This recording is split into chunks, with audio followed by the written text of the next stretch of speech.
incorporate and ensure to legislate on this right and promote the rights, the civil and political rights. So the government is supposed to make provisions in their constitution, and like the Constitution of Uganda says, it provides for the rights, and then at the end in Article 50 it says that the Parliament shall make rules regarding enforcement of human rights.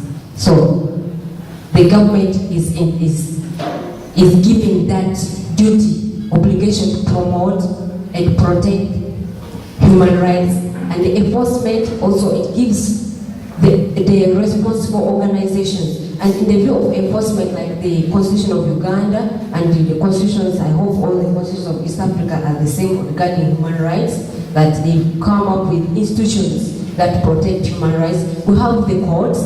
The courts are like Article 50 of the Constitution of Uganda, that anybody whose right has been violated, or who feels if an organization feels that a right of certain people is being violated, they have the right to go to court. They can go to court, to a competent court for redress. So under Article 51, they are giving you the enforcement mechanisms and the rules thereby made by the Parliament. And the government is supposed to make reports regarding the protection and promotion of human rights to the responsible international organizations, at least annually. Give a report about that. Professor will be talking about what NGOs must do. Now, coming down on the region, East African region, it is the same. When we use Uganda, it applies to the other sister states. So what do you have to do as an NGO in order to partake in the promotion of human rights? This is what we have outlined to you, that the first step towards a successful NGO participation is for you to be incorporated. That means you have to register legally. In Uganda, there are stages. You have national and regional and local system, and it operates in some other countries. The first thing for you, please obtain a document that shows that you are legal by following the procedure of submitting application and then getting registered. After you have registered under the various local laws, you have to now know that operating locally really does not push you further than locally. You need to go regionally, and you need to go IHEYO or associate with IHEYO, or be able to do what IHEYO do. Now you can only do that because most of the regional human rights documents have provided adequate provisions for you as NGO to register and obtain what they call observer status. The African Charter and the rules of procedure of both the African Commission on Human Rights and the African Court on Human Rights have provided that NGOs can register. And the moment you apply using the format they provide and you are registered, you are granted observer status. Anytime there is any meeting, you will be invited, and when you have something, you can go like a state to make a presentation, and you are heard by Africa.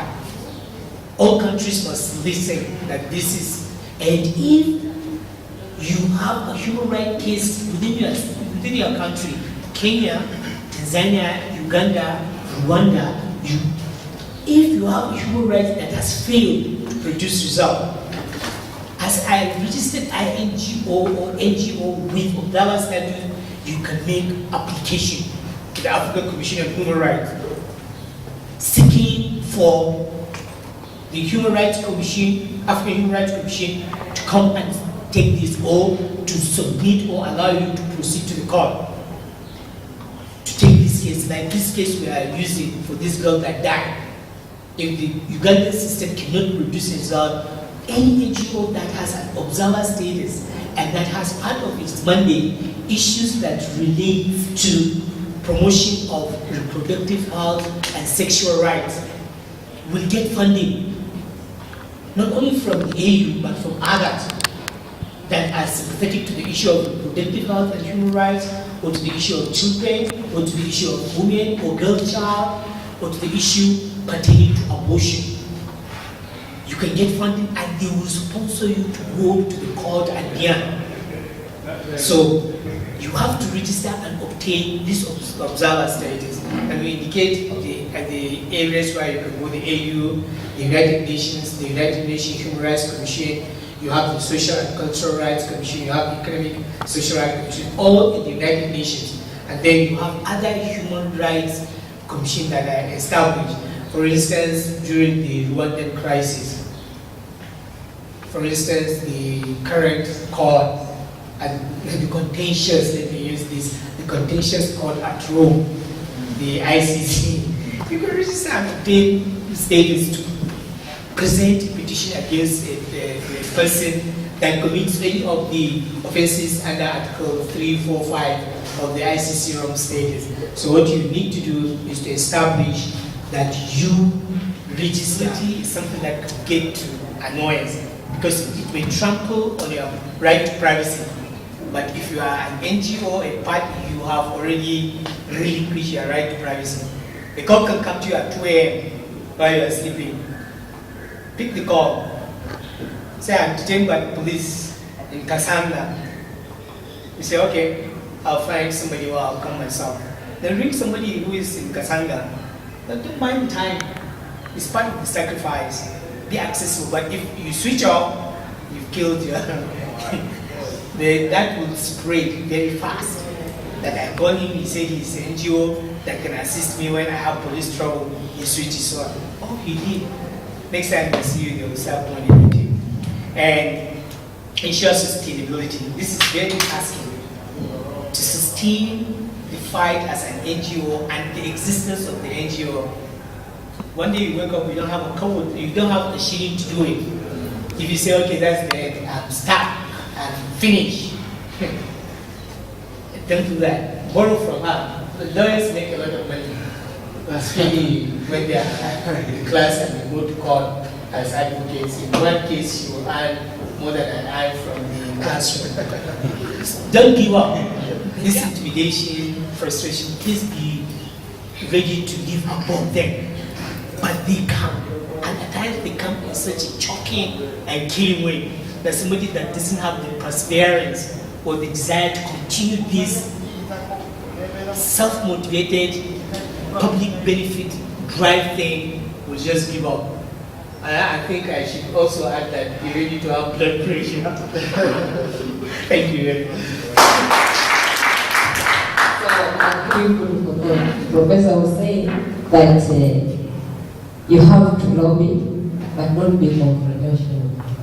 One wonders whether, to what extent can you lobby without being confrontational? Because some governments, that's the language they understand. You carry placards and you go to the streets, you move with the press outside, that's the language they understand. So if you say just talk, they may not understand until you do an action. But then the other, you have to, that you respect the officials. Sometimes, if you're doing, I've seen, when we're talking about human rights violations, the human rights activists, their rights are also violated by the people who are supposed to promote their rights. That's the government. Government is the key abuser of human rights. Take the example, I have examples here where people go on the streets and try to campaign against corruption, and they are put their fire tear gas, they put them on the police van and take them, and you ask, what crime have I committed? Talking, because this is one of the duties of the government. You have failed to do your duty. We are coming in to complement your duty, but then you are arresting us. That's all human rights violation. They don't have a reason why they are arresting you. So you can also take them to the human rights court, because you know that in Uganda to what happened. So you go to the East African Court of Justice and you seek a remedy.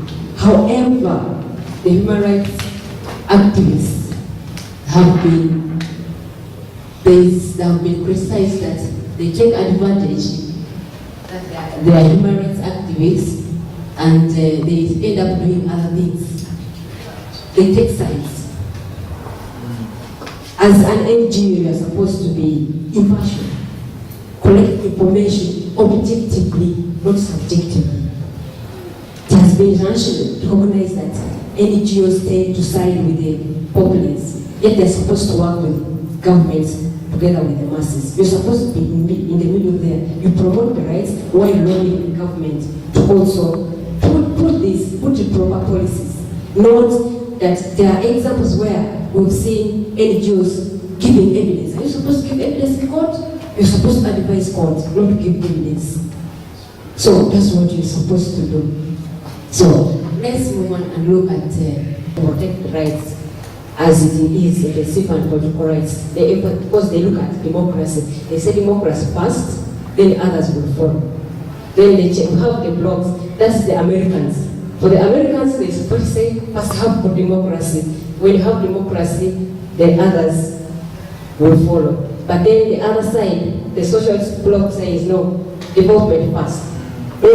Don't talk about politics. Don't say want to elect our leader. Keep quiet. Let us pass the world. So that was why we have those division between the civil and social and the economic rights. So that's the further justification of the rights. Like I said, these rights really. When you look at economy, if we say, okay, countries, we should just follow first development, because for them their justification says, poor people, when you are poor, you cannot even know how to govern yourselves. Anybody can, if anybody who has money can come and buy you, and then you give your vote. And that's what's happening. Because people are poor, they will just vote somebody, not because of his competence, but because he has the money. That is evident in most countries. I say so. That one.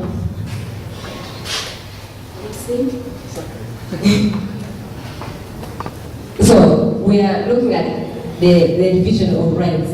Then you say, okay, let's promote development.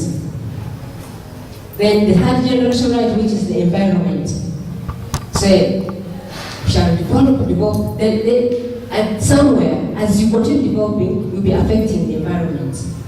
Because you're not protecting it, you're not developing sustainably, you're taking care of the future generation. For you, today you will be rich. But then tomorrow, your development will go back to zero because you have no expansion. First of all, people will be sick. And sick people cannot develop, cannot do anything. So you are causing problems. So that's the justification we are trying to argue. Now, the NGOs, what is your duty in that case? Because you have governments who tend to line on one side, say we are taking the economy to hell with the environment. I've not seen any government that replies. They incorporate all these international conventions about the protection of the environment. They put it in their law, but it's just on paper. They have very good development policies. They do it for international relations. When I presented this paper to the international committee, they said, wow, this country is following the rules. But in practice, is it being done? There is a political giveaway of certain reserve areas. So take this, take the other. If you destroy, for example, there was a case in Uganda where some people even lost their lives. Mabira Forest. They wanted to give away Mabira Forest. And then the people had got the streets.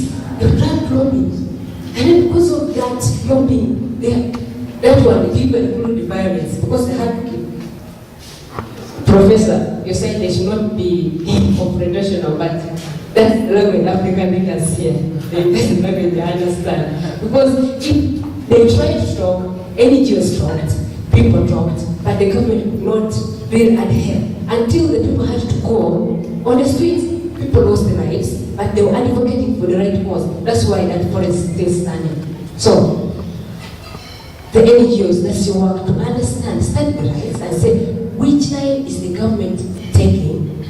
Which side are they ignoring? Is there a balance? And then you get in touch with other international NGOs. Like, you see what Amnesty International, they come up with reports. Now, if you're a local NGO, why don't you establish a link with those people? Okay, work together and know what we are supposed to do, what way we are not supposed to go. So, that is food for thought for you. What do you think is the right way to go? Should we continue with the divisions? Or you want to suggest something as NGOs, because in the UN General Assembly, you're given that status as you can give your views. They may not be binding, but you can borrow from your views. You're given a citizen.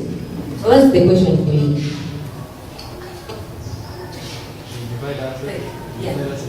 Yes. Thank you very much.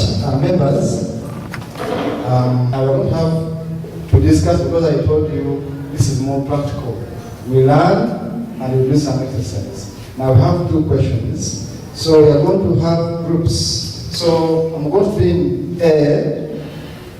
We're going to have 3 groups because of time. So I'm going to say A, B, C. Are you getting me? So now, we're going to have 3 groups. Mine is A, is B, is C. Then it means A, B, C. Okay? You just get your group. As they appear, in my group we believe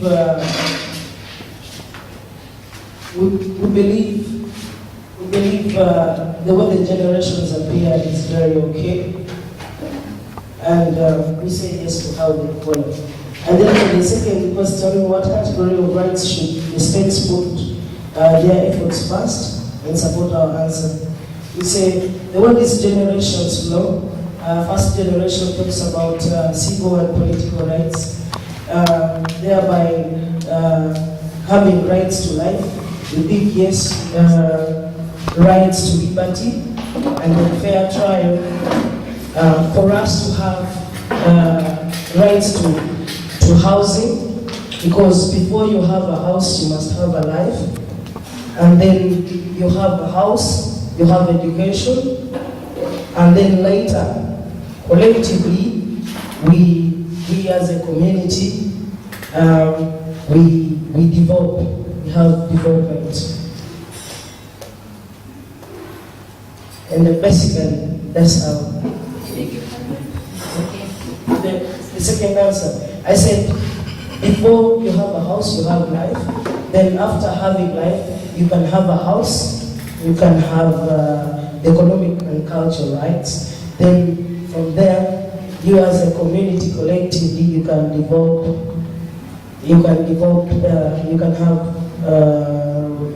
have development, and then maintain your environment, fight for the rights of the environment.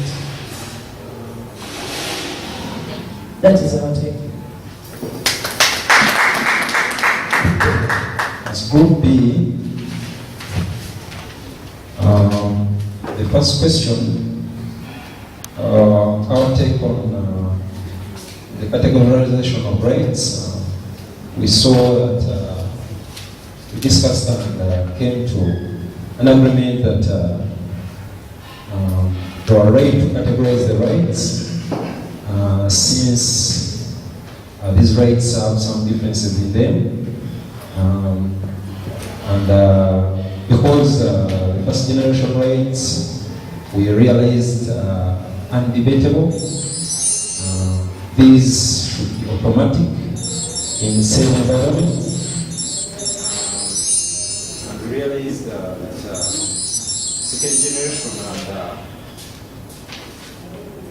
second generation and third generation rights are debatable and would depend on situations. When it came to the second question, what rights government should or states should give priority? we realized that I think government should give priority to the first generation rights, because these are the rights of the individual.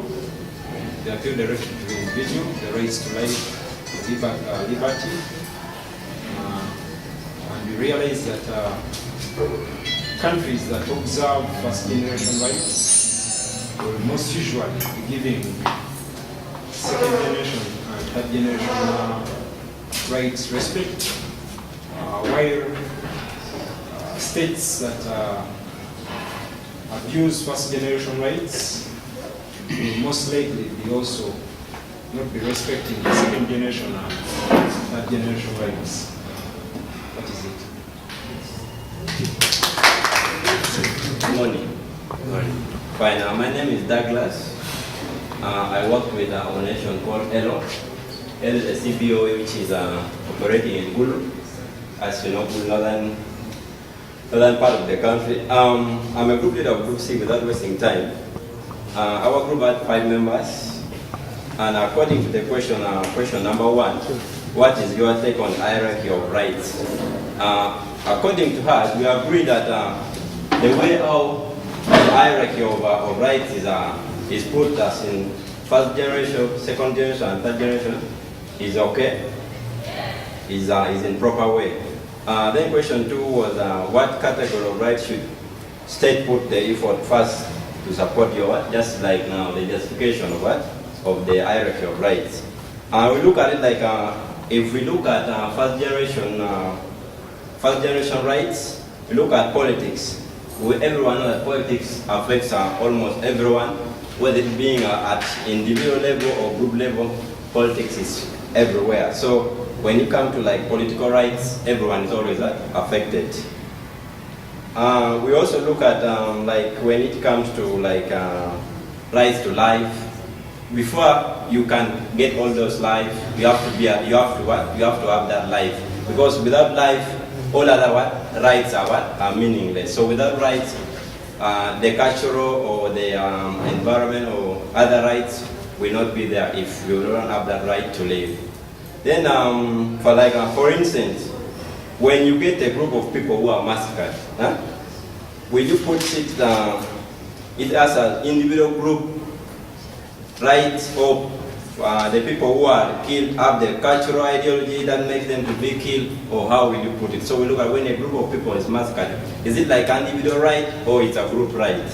Then look at that also, we look at the third generation as being a long-term right, which the first and second generation first has to be attained before you can attain the group rights. Or yeah, I think that is all for Group C. Thank you. You see, I'm just going to perhaps expose 1 or 2 tricks behind setting up those 3 thematic questions. The first trick is to show whether we agree. Like, what we have not exposed to you is the division of human rights in relation to the paradigm of the reality of our existence. There are lots of countries who think that human rights is West, is individualistic, is universal, and it only limits itself to the promotion, protection, and enforcement of civil and political rights, like Kisubi told you. But there are others on the block that agree among themselves that everybody has its own human rights. Every country, every society, every group of people, they have their own human rights, and that human rights is within the understanding of the locality. It is from the understanding of the locality, then you can project it to society, and then you can project it to a nation. What this argument in human rights field is all about is that human rights are either universal or they suffer from cultural relativism. Africa, in African countries, see human rights more as relative than universal. Because when you say human rights are universal, they are just individualistic. An individual has it and he can claim it and he can live free. Like people growing in Europe, the United States, when son will look at his mom and say, "Hey mom, shut up. What is going on, mom? You know you can't stop me from going out. I have the right to, I have the," people in that orientation see human rights as individual. Even father cannot tell his son, "Shut up." He say, "You told me to shut up there. You use the falling down," and then say, "Shut up there." Well, he looked at his mom and said, he called her his mother an bitch.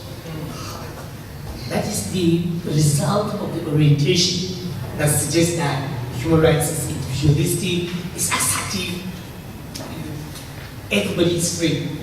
But when you look at the human rights from the context of Africa, you see that we want to lay more emphasis, like the group seems to be agreeing, that we should lay more emphasis to collective rights.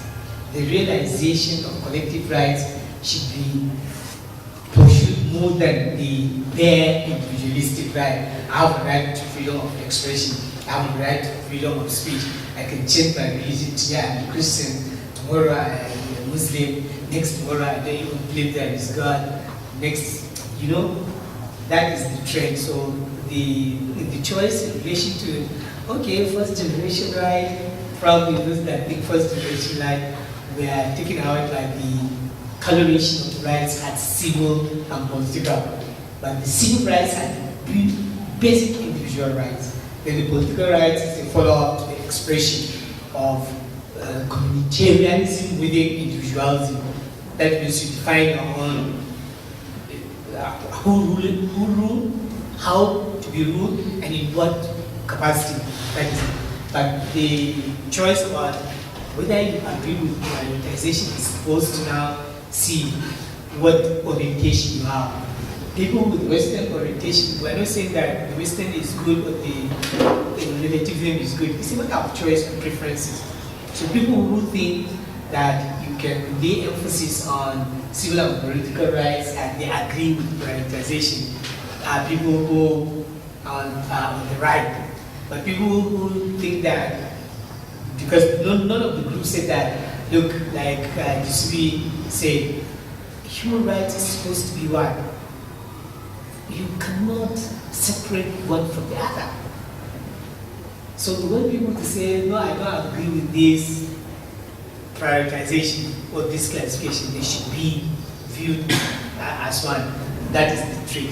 Then the next trick was to see whether from the group we can discern a kind of focus.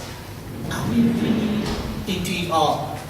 If we agree and come up with the same sample of questions, the same reaction, it means we have really not done anything. But seeing the choice about which right, this one right, this generation right to be respected, first generation rights, the other saying the arrangement is so. Everyone is saying that let us begin from the beginning, not from the end. She was saying that at the end of it, you have right to development and right to environment. But we are saying, look, let us establish the beginning first. Let's give people their right to be free. Let's establish politics before we can. But somebody who said that if somebody has come and said that we should take them all, it means that we are really nowhere. Because if you, like they say, I don't know whether it is common in this part of the world, that somebody who wants to go to heaven needs to do one thing, just take the first step, and you have started going to heaven. So it has indicated that really we have a vision of what human rights are, and perhaps which one we should lay emphasis more on the other, towards the collective realization of them all. Thank you. Thank you. I want to add my voice to what he said. that if we all agree that rights should be made when we are positive political rights, we have democracy, and what are the characteristics of democracy? Having the leaders elected by yourself, there is accountability and transparency. So what's the role of NGO in that? Because without those three, accountability, transparency, and promotion of the other rights, we shall be nowhere. You have elected president, elected MPs holding these offices in parliament, but you have a problem of corruption. NGOs have come up, talk about corruption, show the world the effects of corruption. And then people are eating. The World Bank is giving money. There are projects that are being sent to the advanced countries, but where does the money end? It ends somewhere there down. Because it talks about development. Where should development start and where should it end? Development should be reflected down, not from the big bellies of these people holding offices. And now the NGOs, how NGOs are bribed also. What they do, they smear. If you're eating meat or fish, smear the soup on the lips, such that you say, when you go to the pond, but there is some soup, you're smelling fish, it seems you have also eaten, then you're quiet, you become quiet. So make sure you avoid to be, you don't move near somebody who is eating, because they might give you a bone, and when you go to the pond, they say, what is that bone doing in your hands? So, thank you very much for listening.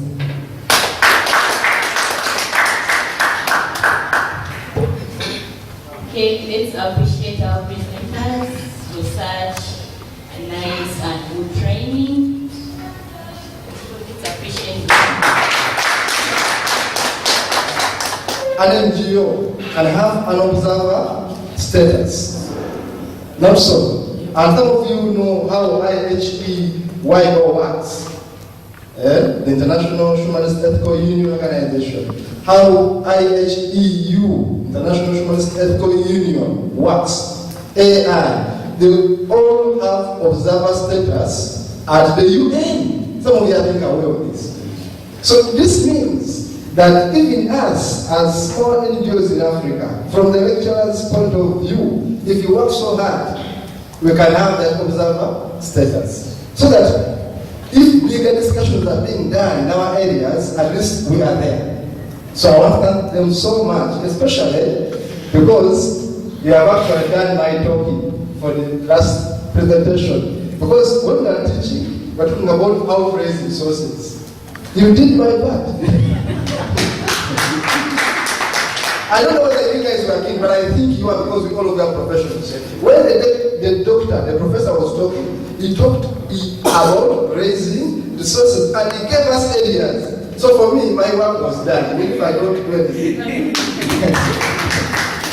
So, I want to thank you so much. Mr. Mugabe is a development consultant, someone who is political alert, and he respects human rights. He's not the Uncle Bob, the Harare man. That one deserves no mention in the world of human rights. This one is a different Robert Mugabe.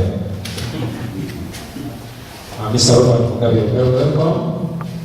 We have been here since yesterday, discussing different ideas about human rights. Thank you, my brother Joseph. I was invited to talk about male advocacy. Yeah, I do a lot of talk in leadership-related things and development, but today I'm specifically going to talk about advocacy. Okay, take us back to the first slide. Yeah. Ladies and gentlemen, it does not usually take many people to change lives, to change society. And I've got some quotes here that inspire me a lot, and I thought I would share with you. The first one says, never doubt that a small group of thoughtful, committed citizens can change the world. Indeed, it is the only thing that has ever. A small group of committed people. We should never doubt their capacity to change the world. And they're saying, in history, when you look back in history, people who have changed the world did not start many. There were very few, but they were committed to the cause.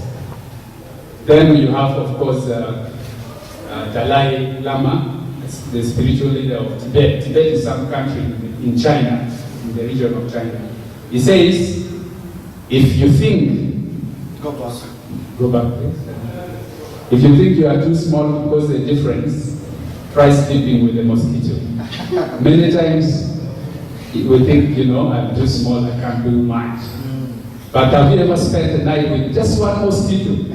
And the havoc that it can cause, it may make you fail to sleep throughout the night, just a mosquito. So you should never underestimate yourself when you are talking about change and causing change in people's lives. Yes. Right. Yes, so we can go into defining advocacy. Advocacy is a noun, as you may all know, and it originates from Latin, a Latin word, advocate, which means to call to one's aid. To call to one's aid. Sometimes the word advocacy is used interchangeably with the word lobbying. Again, lobbying is a Latin word. The real word in Latin is logia, which literally means sitting together with a person, try and convince them about a particular issue, or rather influence them to look at something in a particular fashion, in a particular way, from a particular perspective. Next slide. We went on to look at what the dictionary, Advanced Learners Dictionary, says about the Oxford Advanced Learners Dictionary, how it defines advocacy. And it says, the giving of public support to an idea, a course of action, or a belief. Yeah? That advocacy is giving of public support to an idea, a course of action, or a belief. Of course, it goes ahead to also give the technical definition, which is to do with the lawyers, what the lawyers do in court. That is defending people and all that stuff. And there is the Wikimedia definition, which ties it down to more of political processes. But then there is the last one, which I thought would be the most appropriate definition for us here. This next slide. According to UNICEF, UNICEF defines advocacy as the deliberate process based on demonstrated evidence. And this is very important. Demonstrated evidence to directly and indirectly influence decision makers, stakeholders, and relevant audiences to support and implement actions that contribute to the fulfillment of the rights of a particular individual or group of people. This is very important. It goes on to say, according to UNICEF, that advocacy is a means of seeking change in governance, attitudes, power, attitudes, mark that. There are a lot of things in Africa, in Uganda, that we really need to change, to do with attitudes. Power, social relations, and institutional functions. So those are the broad definitions of advocacy. I mean, the definition of advocacy according to sources. Now, usually when you are doing advocacy, you are supposed to have objectives. You need to be very, very clear about what you want to do, what you want to achieve. And I thought we should just talk about it broadly. And we're saying that people do engage in advocacy efforts to address imbalances, inequity, and disparities. You know our societies, our African societies, so many imbalances, so many inequities and disparities.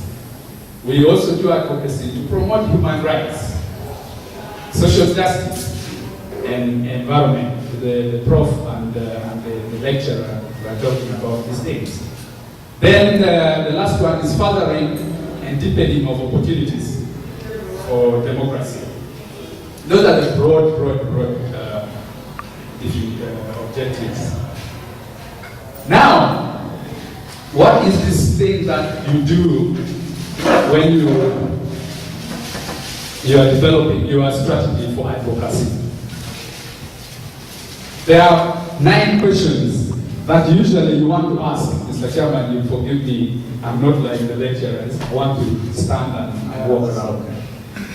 There are 9 questions that usually a person must ask when they are developing a strategy for advocacy.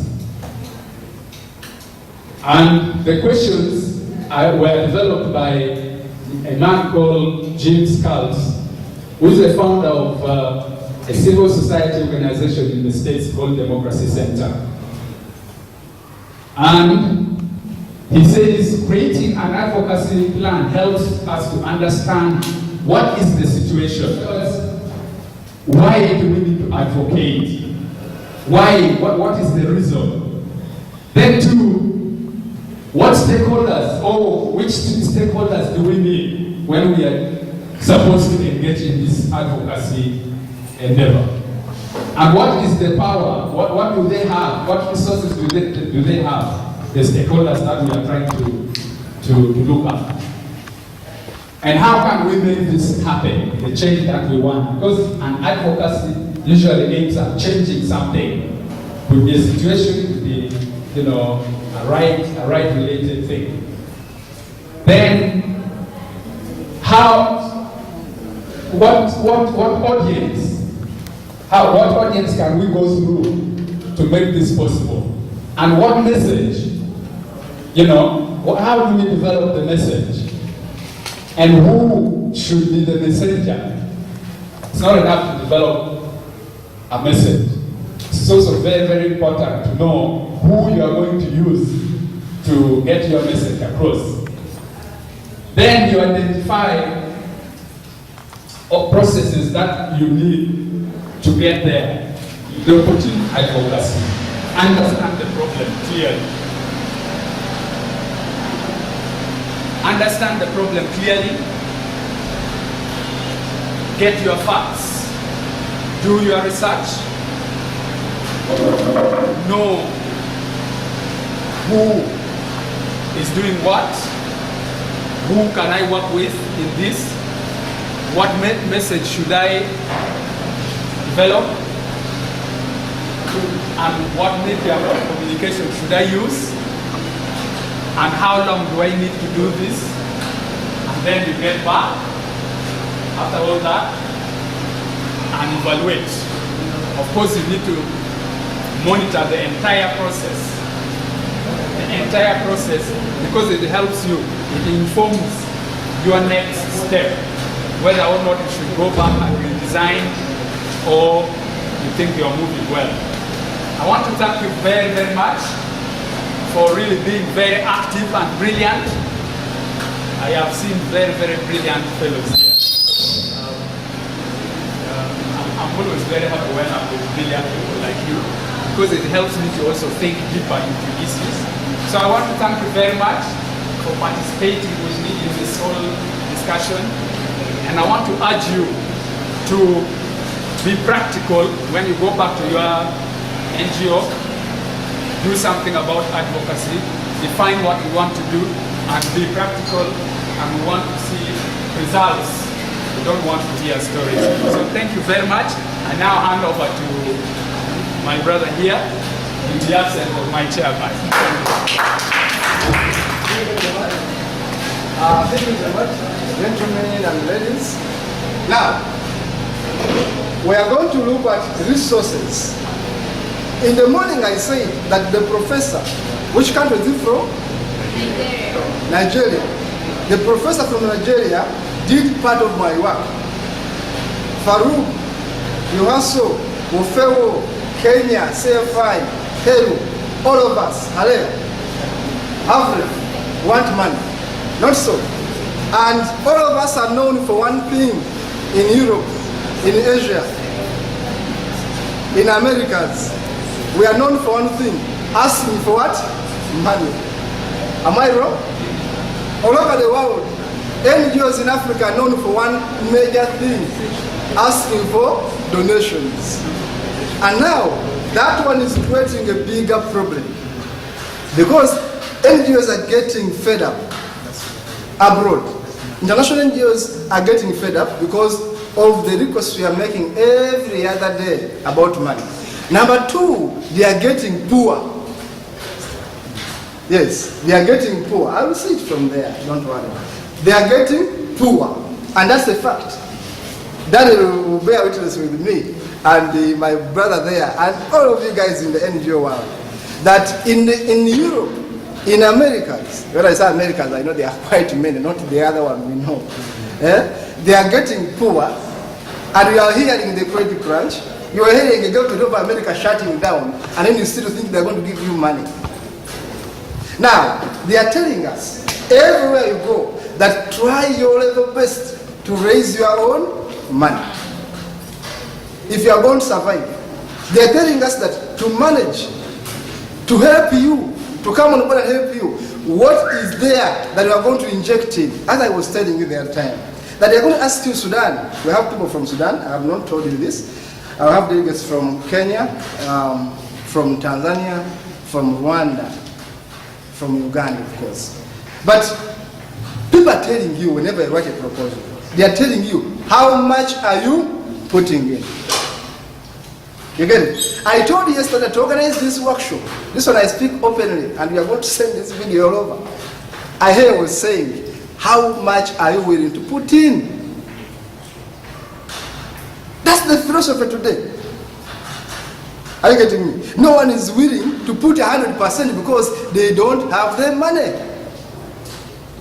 They don't have the money. Now it means that we must design means of raising resources. They are asking you, your budget is 100%, but we are giving you only 80%. Show us proof that you have the 20%. I told you to organize this workshop, it was the same thing. They are saying membership, 50 euros has each NGO paid. And I told you that. Now it means that we must wake up and begin thinking the other African way.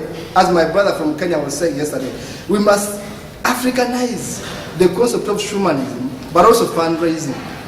That as we want IHEYO to give us money, Norway to give us money, America to give us money, we must also find ways of running in a smaller way. That if we don't have money, what next? If they gave us money for 1 year, what will happen if they say we no longer have money for the next year? They are saying, try to budget 1 year after another. Okay? If Sudan, you get a proposal right this year, and you mismanage it, you don't satisfy their expectation. Next year they are going to say no more funding. But remember, you have members, remember you have an office, remember you have staff, remember you have raised expectations. You get what I mean? People believe in you, Farouk. They know you are their mother now. You are their parent now. Now this guy is saying no more money. What happens? You close. What happens? They begin hitting you, insulting you as you con them. You got their money for the next year. You get the money. You know it has started in Kenya. But honestly, they have just cut the funding, but they are saying you cheated us. So that's why now they are saying, if you are having a training, think about ways of raising money. That's why now each training, everywhere, Farouk will tell you and others will tell you, we are talking about empowerment economically, and that's the way to go. Now, the source mobilization, therefore, in brief, means that we must raise approaches that are going to help us finance our projects, either partially or 100%. Altogether, Uganda today is bragging that We are funding our budget by tune of how much? 80%, which I doubt as an economist, because I know those are lies. But they are telling us that Uganda is funding this budget 80%. When they can't pay teachers, when kids cannot have meals in schools, when roads are full of potholes, even in the capital city, and they are saying they are funding 80%. Why? They want to show the West that they can manage on their own. Yet every day, every month, Parliament is going to tell you they are passing loans, if I'm using that term. Are you getting me? They are accepting loans. They are saying, World Bank, give us a loan. IMF, give us a loan. But they are saying we are independent economically. You see the irony? There is no money. Now, we must find ways. So, look at that table. We are saying, resource mobilization involves fundraising, income generation activities. Go back to my table. Resource mobilization involves fundraising and income generating activities. But what we are saying, fundraising means, briefly, that you give people a chance to give you. A process where resources are transferred from those who are able to give to those who are ready to receive. I'm trying to define fundraising. Altogether, there is one category ready to give, another is also ready to receive. So we are fundraising. But to reach that point, next slide. To reach that point, you must be smart. You must have met certain criteria, which we shall briefly talk about. But when fundraise, very simple. We fundraise because, one, we want to increase our sources of income. Number two, we want to expand, we want to grow. Number three, we want to reduce financial dependence. Not so. Number five, we want to enhance long-term financial sustainability. We have talked about that. How are we going to survive if they grow? We want to promote the organization. We want to increase our member recruitment. Not so. Because if, I'll use Farouk because I've worked with them on fundraising issues many times. If you want to raise awareness, my brother was talking about, if you want to be stronger, like if you're a minority, you are very few in society. No one here recognizes you. As she was saying, I think one of them, you must get more people on board. Those who are like you. Are you getting me? Now, free thinkers, the way we are, we must get those who have the same ideas, attitudes, and commitment like we are. So that they say in Uganda, we have 2 million free thinkers. So that now when you say, Museveni, if you want our vote, these are our demands, we can listen. Are you getting it? Why? Because free thinkers now will be a force to record with. Now, therefore, why we fundraise? We fundraise, partly also to increase our membership base. The lady we have in the house is known as Ank Weshent. Is that you should know that currently she serves as a director in Excel Horticulture Consult. She has also worked as a consultant and a committee member of Mara University of Science and Technology. She has been in Uganda for a while, she will tell us briefly, and she has worked with so many international organizations, including Mara University of Science and Technology, Lake Victoria Research Initiative, quite a number, including the German Technical Corporation, ETZ. And she has actually trained us many times. This is the first time we are meeting. So, the person with us is the person of the great repute, And the person who has been with us, when I say us, I mean East African humanists for some time, and I'm very proud to have her. Allow me to invite Lady Anne. How she can do better to introduce her name in a better way. Please welcome me. Thank you very much. Good afternoon, ladies and gentlemen, fellow humanists. How are you? I have 3 small sessions with you. That is one aspect of the book, but it will have various aspects.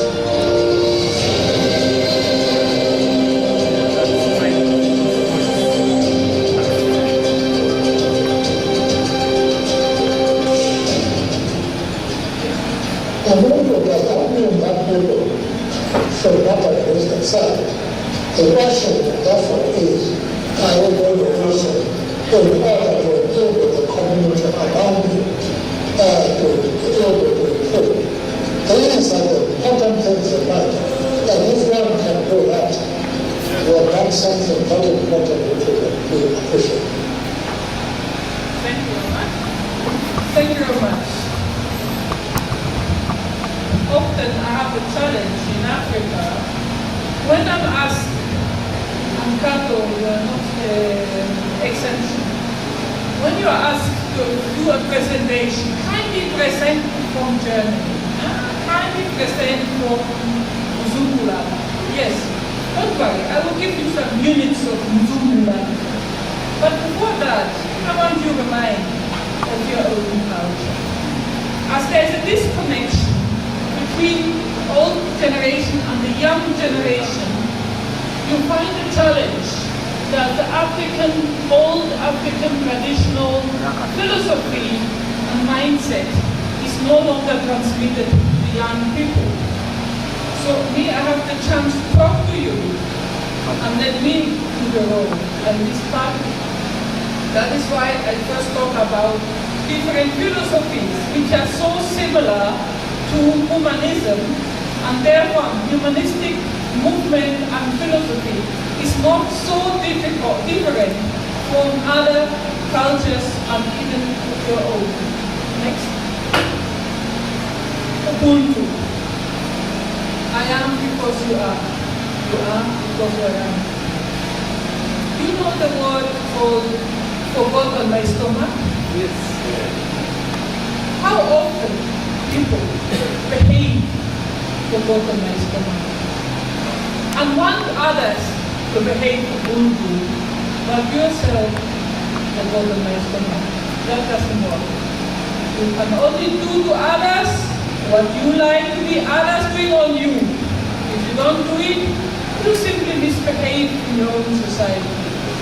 That is a simple next. Let's see. I'm just giving 3 examples of interpretation of Ubuntu first.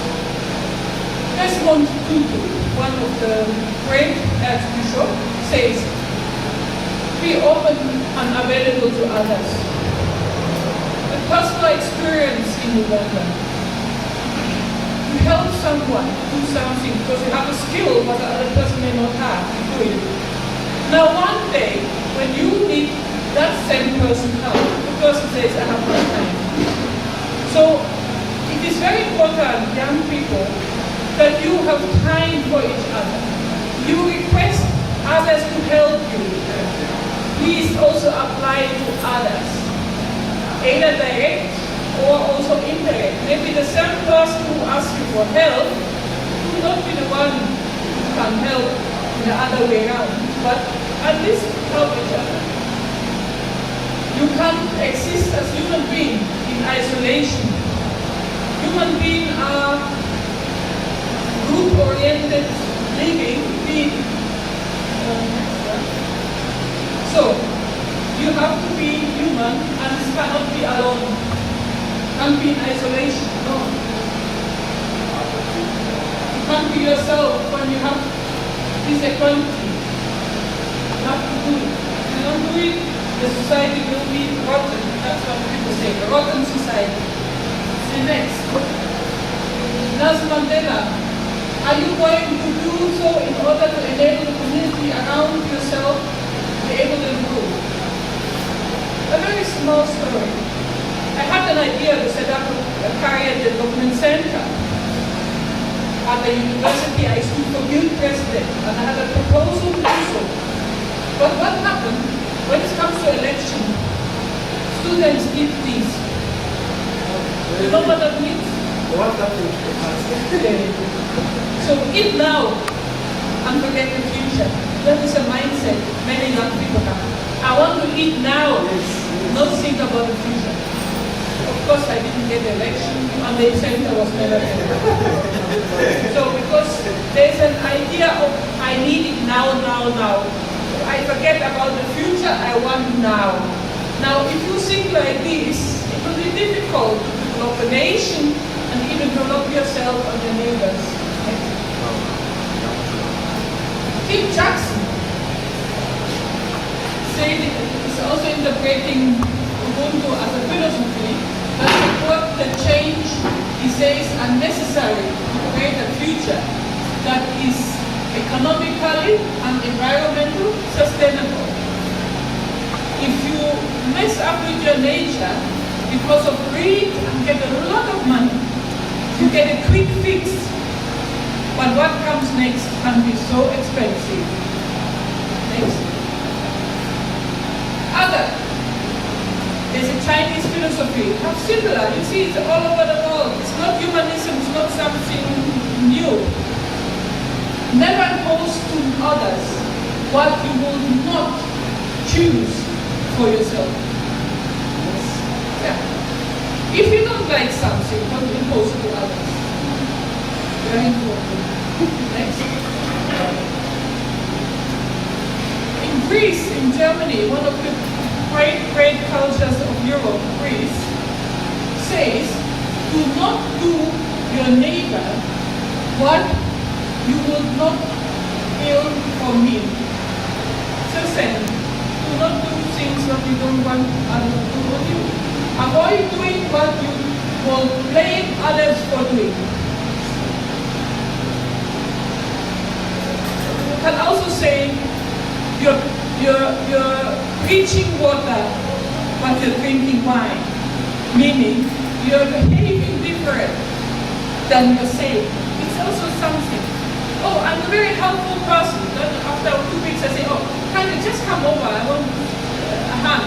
Oh, no, I've no time. Yeah, but, so, always be yourself. Say what you actually are. Don't accelerate or say yes and so on. Be yourself. Next. Christianity, same. Do not hold what you yourself dislike. I'm just giving it as an example. Next. Confucianism is one of the religions in China.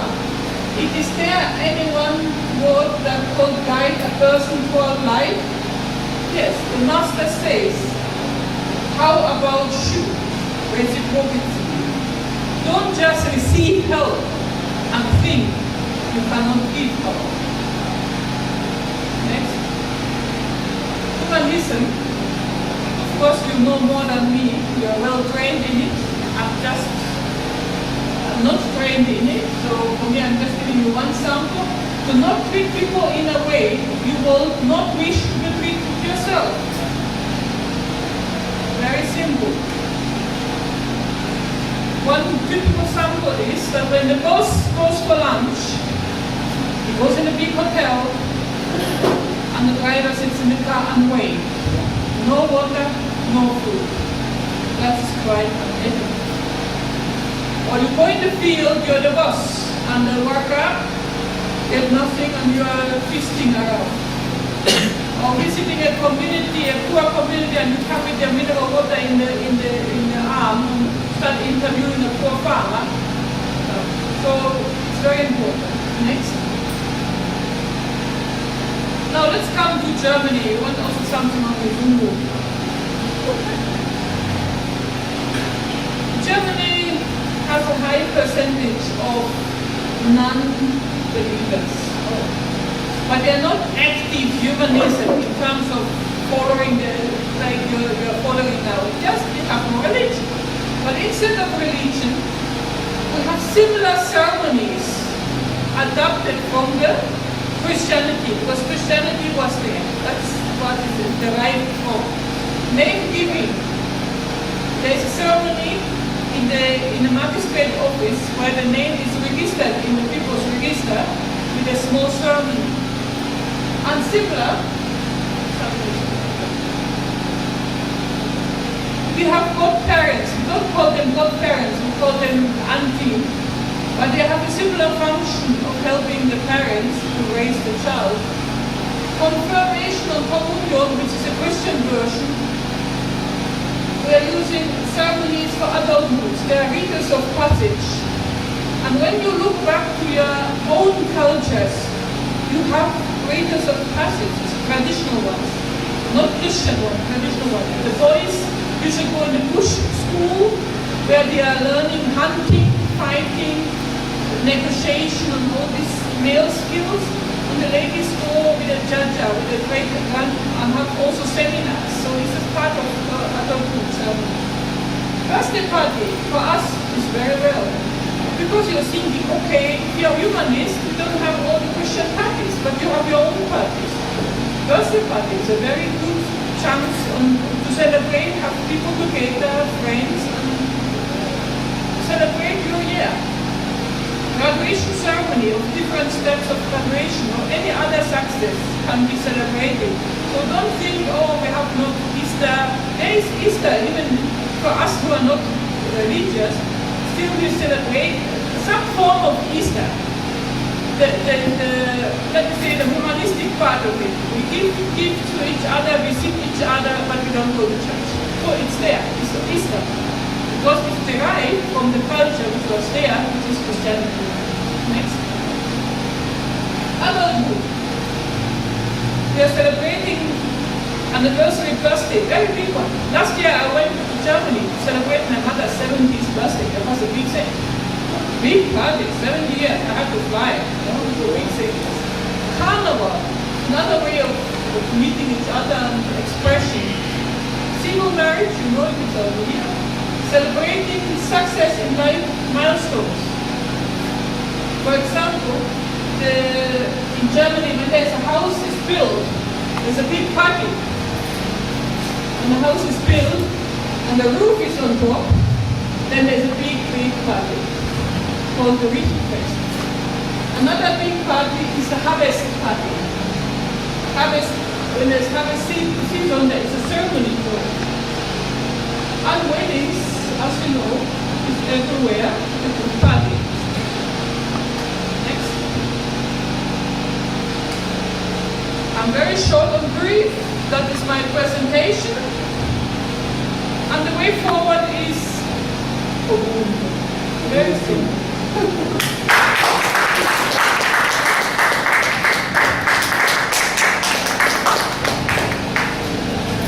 Thank you so much. I think we will give another.